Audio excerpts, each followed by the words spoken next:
לישון כשאתם כל הזמן שרים לי בתוך הראש? אני מפסיד את התור שלי לישון ככה!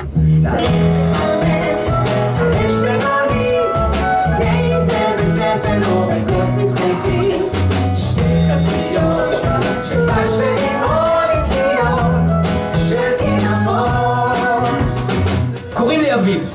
נולדתי בערב פסח, ממש באמצע של מה השתנה. ההורים שלי נסעו לבית החולים. כשיש לי חלום שמח, אז אני קם מאושר, וכשיש לי חלום מפחיד, אז אני קם מזיע. מתח, מתח, לא הפעם, לא רוצים סתם לשבת, אמא שלנו מתופסת.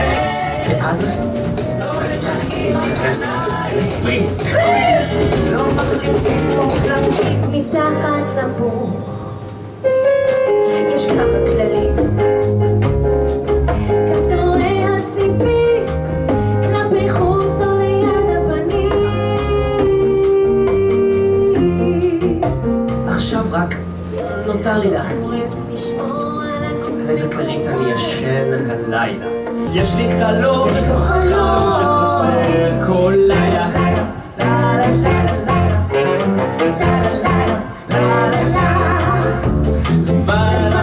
אני מופיע עם הלהקה שלי בפסטיבל של שירים. מחכה לי כל פעם משהו חדש. מנגינה לבד לא אוהבת להיות, מנגינה רוצה שנשאיר בקולות. הצל שלי חוזר אחרי כל דבר שאני אומר.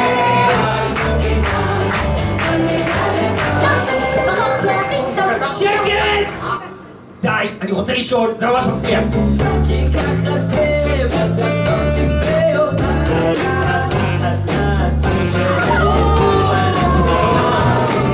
אי אפשר שהכל יתבגר, כי אתה דבר שצריך.